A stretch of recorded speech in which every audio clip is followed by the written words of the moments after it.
Okay. Thank you. Commissioners, we are now live streaming on YouTube and Facebook. Chairman Maldonado, we are ready to begin. Good afternoon. Welcome to the meeting of the Administrative Operation Committee of the Public Building Commission of Chicago being held today, September 29, 2020 at 1:30 p.m. Due to COVID-19, an in-person meeting is not prudent or practical. Today's meeting is being conducted by video conference and is being live streamed on the PBC's YouTube and Facebook accounts. You can access this information on the agency's website at pbcchicago.com. Director Sanchez, please call the roll. Thank you, Chairman. Good afternoon, Commissioners. It's great to see everyone today. Thank you all for participating in our virtual Administrative Operations Committee meeting. I want to provide just a quick reminder that as we begin our meeting to please keep your microphones muted when you are not speaking, but please unmute your microphones right now as I call the roll. Chairman Maldonado. Here. Commissioner Randall. Here. Commissioner Camargo. Here. Chairman Maldonado, we have a quorum. Thank you, Director Sanchez. The first item on the agenda is approval of the minutes from the September 2nd, 2020 committee meeting. Do I have a motion? So moved. Second. Motion approved. The next item on the agenda is public participation in accordance with the Opens Meetings Act. Registered speakers will be allowed 2 minutes to provide comments and will join the meeting remotely. Commissioner, there are no registered speakers today. Thank you, Director Sanchez. The next item on the agenda is report by Executive Director Karina Sanchez. Thank you, Chairman. Well, I just wanted to say that as we move forward, I wanted to remind everyone that as a public developer, we are entrusted with public resources and we understand the importance of this responsibility. For this reason, we have the highest level of accountability and transparency in managing and reporting how we spend taxpayer-supported dollars. Today, we will be presenting two budgets, the proposed 2021 Daily Center operating and capital budget and the proposed 2021 PBC administrative budget. We are now using our surplus from prior 2 years to make up for shortfalls in the 2021 budget. PBC Director of Finance, Tanya Fouché-Weekly, will provide you further details on a proposed 2021 budgets. Thank you. That is all from me, Mr. Chairman. Thank you, Director Sanchez. Is there a motion to accept the report provided by the Executive Director? So moved. Second. The report is accepted. The next item on the agenda is report by Director of Finance, Tanya Fouché-Weekly.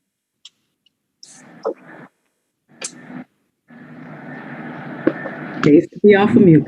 Good afternoon, Commissioners. I am very pleased to be here with you today and to bring the report for our 2021 PBC administrative budget. As you may recall from the 2020 budget presentation, the PBC did discuss the steps that we have been taking to ensure a stable resource flow for our income. We have been generating revenues through our work in place and controlling our expenses over the last 3 years. If we look at the first 2 pages in your packet for the AO report, the first one is our historical detailed resources over the last 5 years. And it shows is where we were originally doing bond lease revenue. Now we're focused solely on our PBC administrative fee as our source of revenue. As we look into our 2021 proposed amount of revenue, we have $6,710,313 that we are projecting for our resources, and that is split between our administrative fees on projects that are active and projects that we will close out and be incomplete. That is also $1.7 million is what we consider our reimbursables, where we receive for our project management time, we directly bill to our clients for their time and we get reimbursed to that. We add that to our resources, and we also get a reimbursable for the Daily Center insurance that we pay on behalf of the building. So the first page details where we have been from our resources, and the second page in your packet goes over basically over the last 5 years where we have been from our resources versus our expenses. And as I stated before, since 2017, 2018, and 2019, we have shown a surplus savings. We do anticipate furthering that in 2020 based off of the amount of projections that we have already put into place for our resources and for where we would expect for our expenses to go. So because of that, we are entering into this 2021 with a savings surplus to generate for what is forthcoming as we have projected for our 2021 budget. When we go into our page 3 and we look at our anticipated work in place, this chart gives us a 6-year viewpoint of where our work in place has been. We forecast the percent estimated to be completed in the upcoming budget year based off of what we would anticipate based off of the project. What we are projecting for 2021 is a drastic decrease in our WIP. So far, throughout the year 2020, we have only had $47.7 million in announced projects undertaken to go towards our WIP.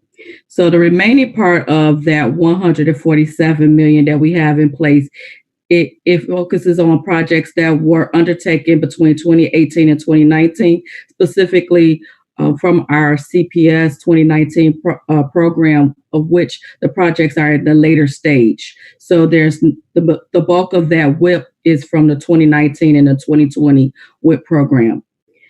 Based on where we're at now with our current WIP levels, our surplus will have to be used to offset the deficit from our 2021 budgeted expenses. Without anything further announced between the remaining of 2020 and into mid-2021, we will exhaust the surplus that we have been generating for the past for the last 3 years in 2022 budgeted year. While we have enough to cover our 2021 at the current level where we're at, we will not be able to cover past another year with the surplus and the project level that we have. So with this in mind, the PBC went into this year's budget process focusing on reducing expenses while still trying to maintain key core functions in an operable manner. So if we go into page 4, we will show that basically, that being said, our proposed 2021 administrative budget expenses reflect a decrease of $1.1 million or 11% of the 2020, 11% decrease from our 2020 budget amount. Our total administrative expenses budgeted for 2021 are $8,497,272. We went into a full review of all of our expenses, with personnel being our biggest expense. It has the highest reduction overall, being reduced by 15% or $862,191. Total personnel services will be $4,996,206 for the year. The largest areas to be hit was personnel. We also have taken and looked at other areas where we were able to have savings. And so for our professional services, we have a savings of another 10% for where we have reduced that. We've also reduced our legal fees because we continue to see a favorable variance there. So we were able to reduce that area. And even in January 2020, we officially launched eBuilder, our new cost control system, where we have been budgeting increases in that area in order to get that cost control center so that we will be able to better serve our clients. That has been successful for us. So we're able to reduce that budget by 12% and still attend to our core areas and still add some of the key services that we need for our computers and our upgrades that are needed throughout the office, and to better serve our clients as we are. Our area of increase is with our rent and improvements, which is a continued factor of the Daily Center proposed budget that I will discuss in my next report. With that being said, we have hard decisions to continue to make and to look through, but we do believe that we are able to sustain within this budget for the 2021 year because we have prepared for these this type of situation to occur. That is concluding of my report for the 2021 PBC administrative budget. Thank you, Ms. O'Shea-Weekly. Is there a motion to accept the reports provided by the Director of Finance? So moved. Second. The reports are accepted. Next item on the agenda is report by Chief of Staff Lori Lipson. I'm sorry, I have a second report. The Daily Center operating report is Okay, I'm sorry. I'll go into that now.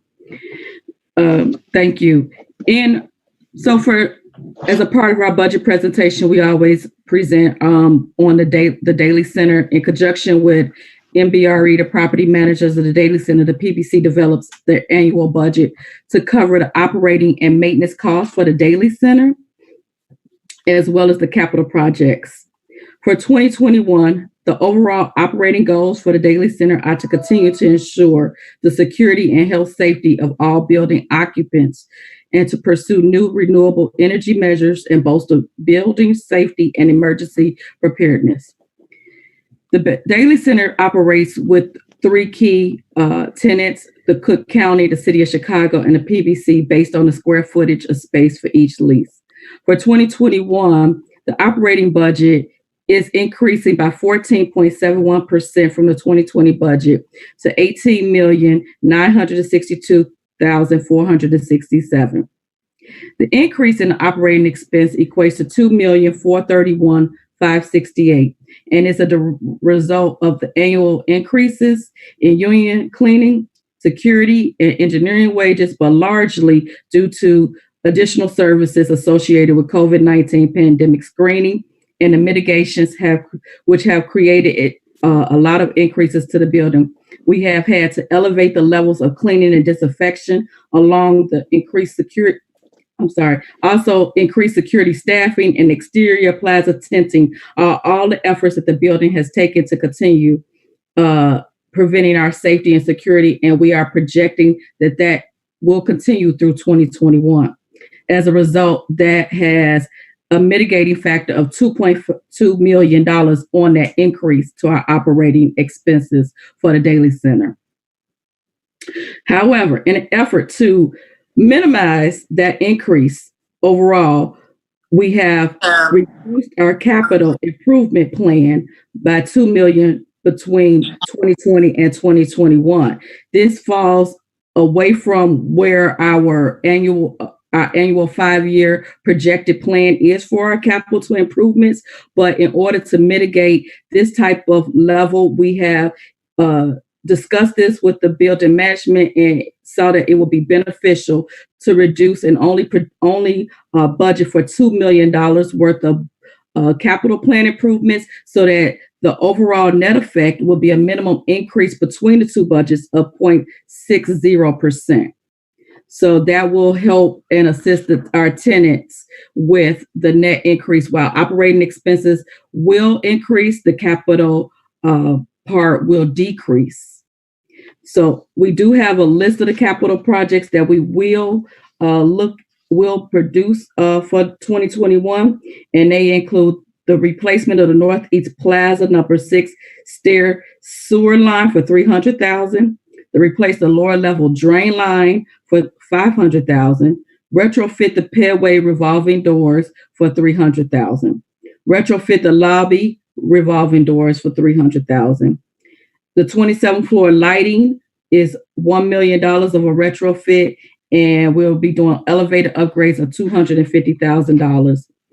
And security upgrades will still be budgeted for $1 million to bring us to that $2 million capital improvement budget for 2021. Commissioners, this is all that I have for the Daily Center budget.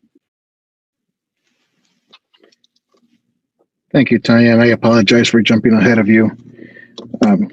Is there a motion to accept report D2 provided by the Director of Finance? So moved. Second. The reports are accepted. The next item on the agenda is report by Chief of Staff Lori Lipson. Good afternoon. I have 5 reports for you today. The first report is our specialty services, and I have 1 task order to report. I know we had a quick turnaround from our last board meeting, and it's for geotechnical services for our salt dome facilities to AECOM in the amount of $66,666. My next report is last month. I know I had a lot of updates for the amendments for our construction manager at risk reports. This month we have 1, and it was an update for Kenwood Academy High School, and that's in the amount of $11,434,000 for their amendment 2 to their GMP. My next report is for a project we discussed a year ago. It's the new Belmont Cragen Replacement School. Currently, about a year ago when we went to the board, we assigned the DA SMNGA to do design architect services, and we are recommending that they continue on to do AOR services. So they've been working with us for a year to ensure that the community and all of the stakeholders are in agreement of the school layout design. And so they've been intimately involved in the community engagement. Not only that, they have provided us AOR on multiple schools that we've done in the past. And more importantly, they have committed to ensure that we have our MBE and WBE partners on board. Part of their AOR contract that we issued in November of 2018, this would just be a task order to their contract.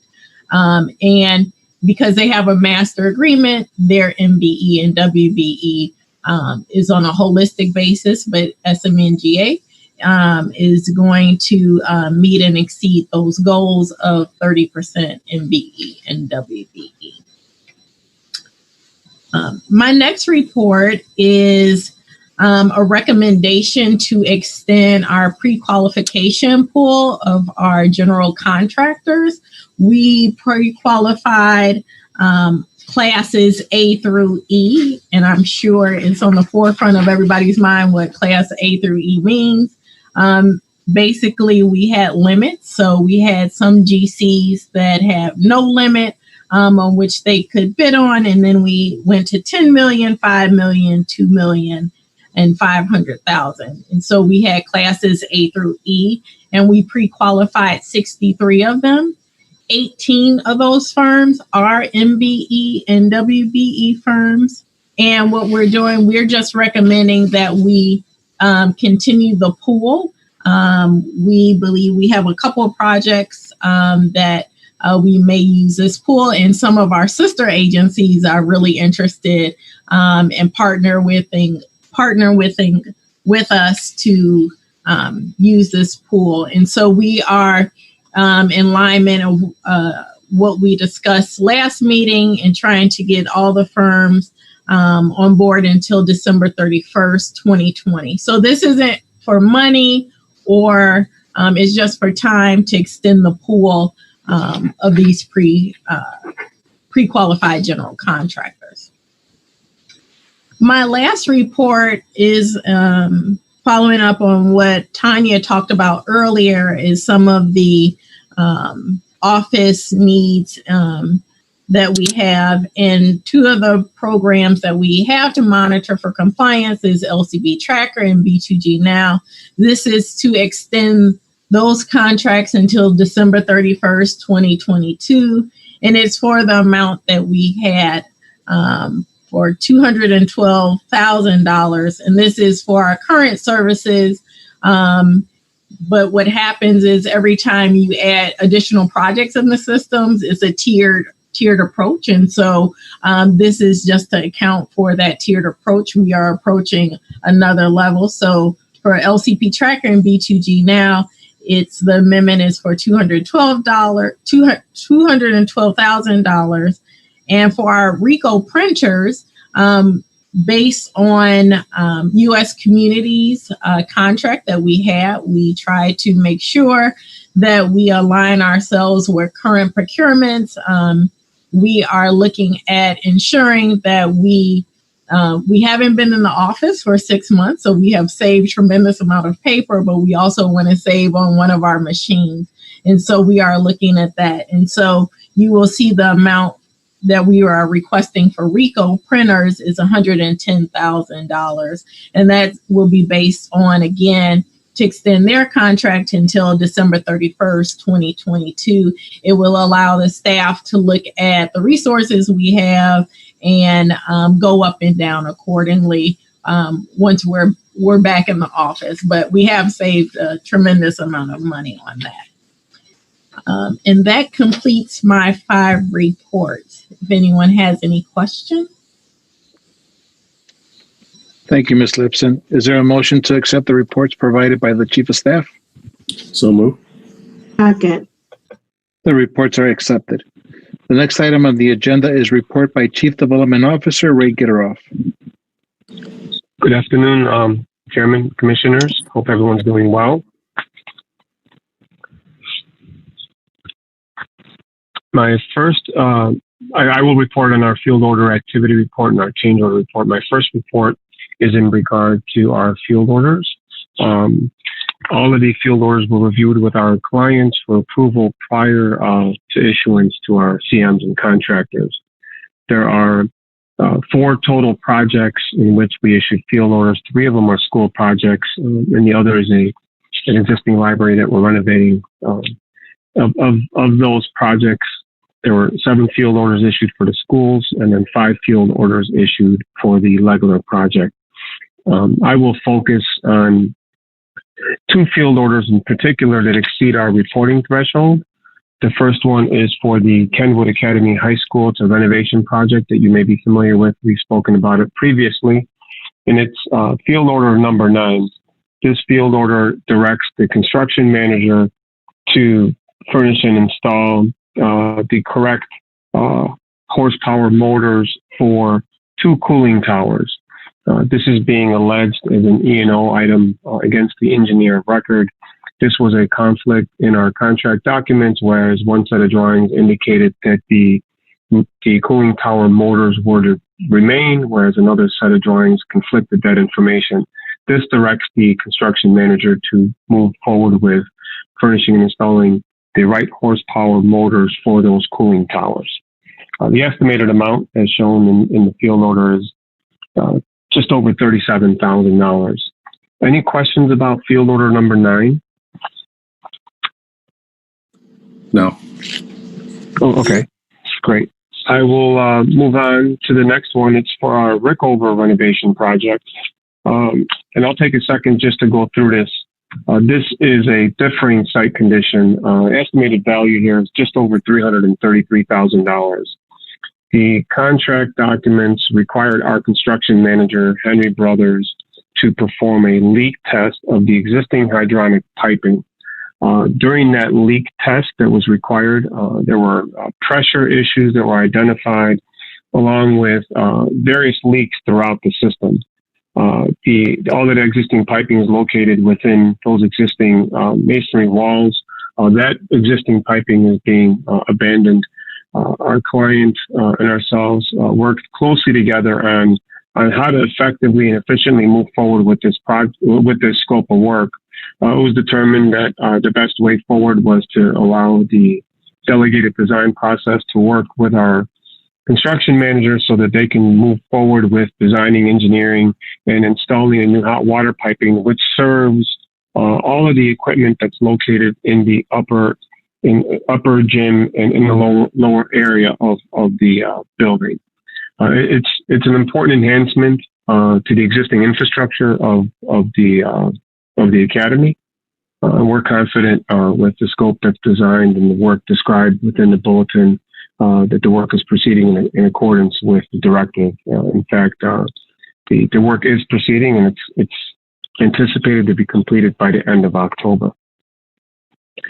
Any questions about this?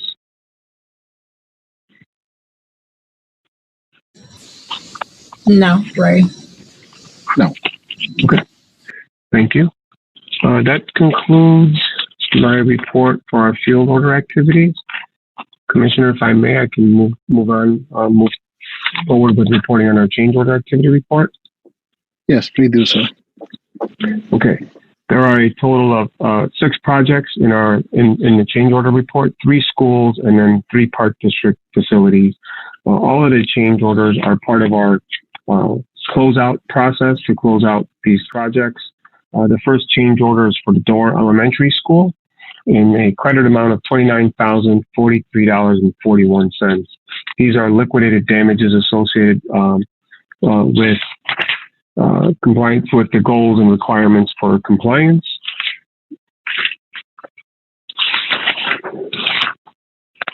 The second change order is for the Lincoln Park High School project in the credit amount of $25,470.48. This is a deduction of the unused commission contingency for the project. The next change order is for the Reed Dunning School in the credit amount of $157,737.95. This is a deduction of the unused moisture mitigation allowance that was part of the contract.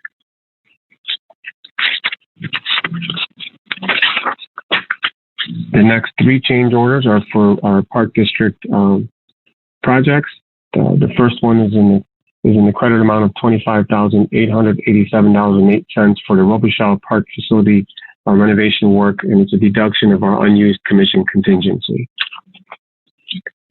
The next project is the Harrison Park facility renovation work, credit amount of $9,059.98 for the deduction of unused commission contingency.